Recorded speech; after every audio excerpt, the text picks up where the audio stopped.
Welcome to Cape Breton Movers and Shakers, where we have conversations with people who are doing positive things here in Cape Breton. I'm Richard Lorway, president of goCapeBreton.com. And today I'm speaking with Jenna Lahey, the new CEO of the Cape Breton Regional Chamber of Commerce. Welcome, Jenna.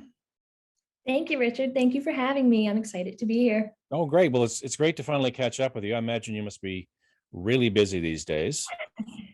Yeah, it's been a bit of a whirlwind the last few weeks, but it's been very exciting. So I'm just kind of getting my feet under me. So we'll see what the next few weeks bring. Right. So how are you settling into the new role? Is there what you expected?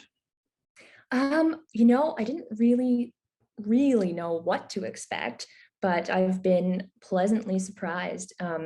No two days at the chamber are the same, so it's really keeping me on my toes. And I'm super lucky because the chamber here has an amazing team, and I think that we've all really just clicked almost immediately. So I think that, I think we're going to be really strong together. Excellent. So how did this all come about? How did you become the CEO of the chamber? Well, I saw the ad for the job posting, and I thought about it a little bit, and I was hemming and hawing. I had been working for the Cape Breton Partnership, doing a project on workplace inclusion, and I really loved the project, and I wasn't feeling like I really wanted to give it up, but I think sometimes opportunities present themselves, and if you don't jump at it, you're going to miss your chance. So I just kind of threw my hat into the ring to see what would happen, and I was pleasantly surprised. Can you tell me a bit more about your professional journey? Sure. So I started working when I was 16. I lived in Lewisburg at the time, so I started working for a pizza shop, which was a lot of fun. It was kind of the cool place to hang out when we were teenagers, so that was exciting. But from there, I went to work for Parks Canada at the Fortress of Lewisburg. And I worked for Parks Canada every summer for 15 years. My whole family had kind of worked there at the time, my dad, my mom. Yeah. And so I had grown up there my whole life too. So it was like kind of hanging out with all your crazy extended family. Okay. It was a lot of fun. I've worked at Walmart. That's how I put myself through university. I've worked for Destination Cape Breton, never less than 2 jobs at once.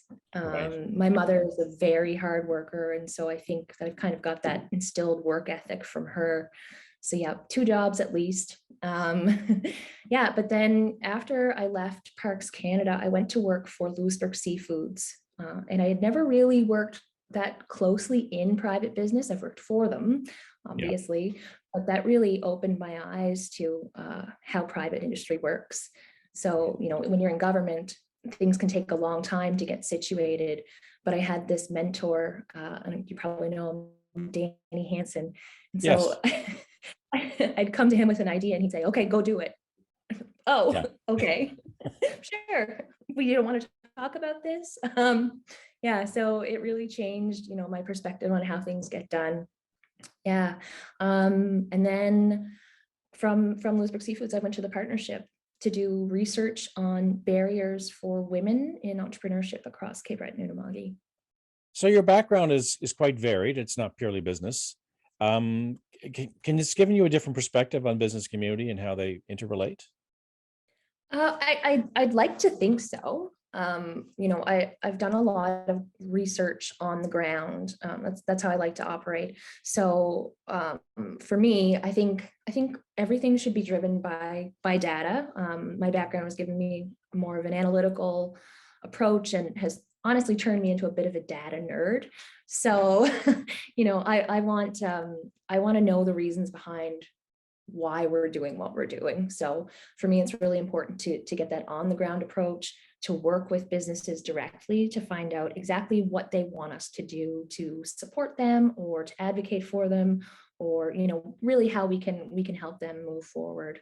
And I think that's really important, not just for business, but also community, because strong business equals strong community and vice versa. Right. I think sometimes organizations they trundle along, and the principles upon which certain decisions were made have been long forgotten. Mhm.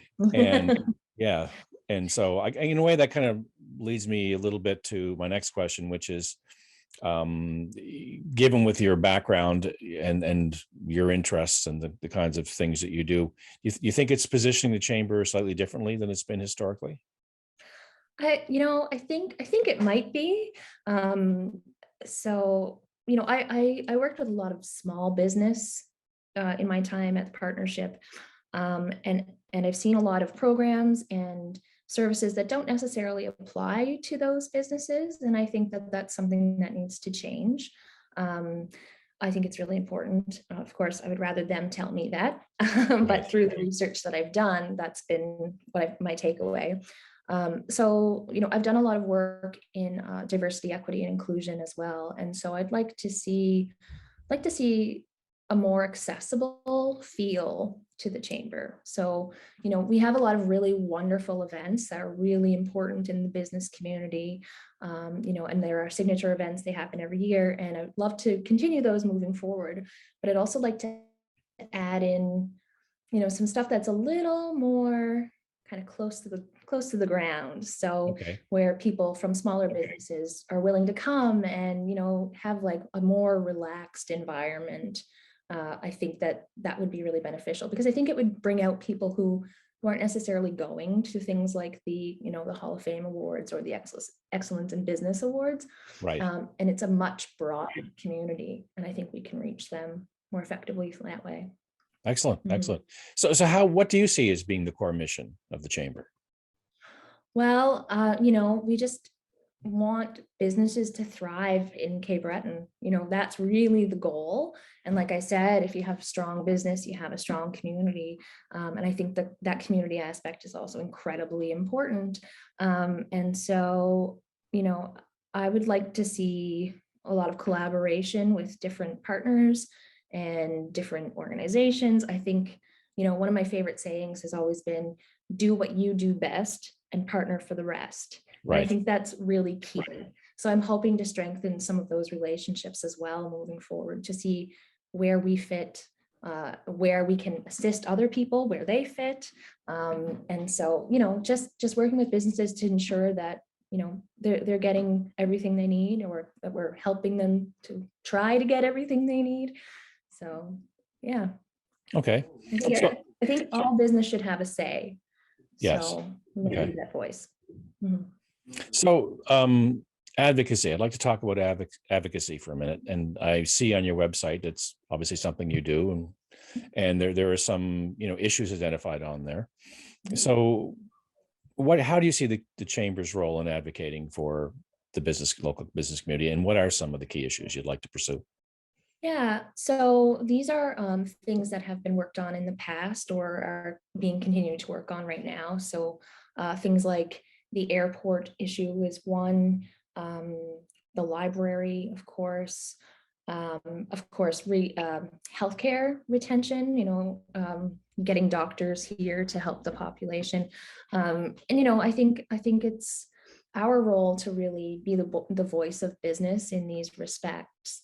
So, hopefully those businesses will reach out to us so that we know what it is exactly that they want us to fight for. So whether that's talking to the municipality or the province or even the federal government, if need be, that's the role that we play. And so, yeah, we're just kind of a voice for the business community at those levels. And how do you? So if I'm somebody who has a burning issue and I want to talk to you about it, how do I do that? Well, you can just give me a call or shoot me an email and I'll set up a meeting. Okay. I'm sure my schedule will get very busy, but I want to be someone that people can reach, and I am.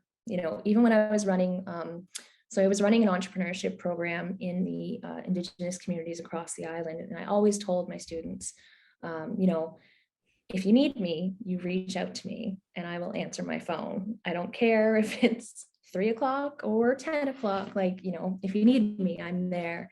And I mean, it's a little different with youth, but you just want to be someone that people can count on, people can rely on. So Okay. So now that you've been there for by the way, how long have you been in the chair? this is my second full week. Ooh, So yeah, just getting my feet wet. So, gotcha. I have so much to learn, and I'm so excited about that. I'm one of those people who I just want all of the information. So if I had like a little USB port, it would be a lot easier. I could just Right. Yeah. download all of it, but Yeah. we're not there yet. No. So Yeah. So what's on someday. your short to-do list at this point? Well, it's kind of been, straight into it. So we have a really big event coming up at the end of April called Right. Advantage. It's a women's conference for women in business. And I'm really excited about it this year. It's going to touch on a lot of topics that I think are really important. Things around, unconscious bias and, historically marginalized peoples, Right. and how we can be better allies. And I think that's really important moving forward, obviously. Um, and then we have the Business Hall of Fame Awards coming up on May 18th. So there's a lot of planning happening there as well. But like I said, I'm so lucky. The team here is amazing. If it wasn't for them, none of this would be happening right now, because I am still learning so much. Yeah. But they're really awesome, Melissa and Cameron and Michaela. So I'm very lucky to be so supported in a role like this, where I can ask them a million questions a day and they don't get too annoyed with me. So Yet. yes, this is a good point. Yeah. So what's on your radar for the long term then? Um, well, like I said, making the chamber an organization that feels more accessible to smaller businesses, mom and pop shops, and big business as well. Don't get me wrong, big business is so important to what we do and to the island. But I think we could have a larger reach. So I'd like to see, kind of a bit of a membership drive, start reaching those places outside of the downtown Sydney area. For me that Lewisburg is where my heart is. So Right. I'm thinking of starting out there. You should See if have we some can get some sway then. businesses. Yeah. I hope so. So final question. If you had a single message you'd like to communicate to prospective members who may be considering joining the chamber, what would it be? I would say do your research and really look at the membership, the benefits of the membership for you, and where you think that we could be of help. But also for the people who already are members, or people who are thinking about it, this really is an on the ground operation. So if you want to talk with us, we are more than willing to sit down and listen. And we will actually listen. We want to hear your thoughts. We want to know your experiences and how we can help you move forward. Excellent. Yeah. Well, listen, Jenna, thanks so much for your time today. Well, thanks for having me. I'm feeling kind of honored. I've been speaking with Jenna Lahey, the new CEO of the Cape Breton Regional Chamber of Commerce, and we'll see you next time on Cape Breton Movers and Shakers.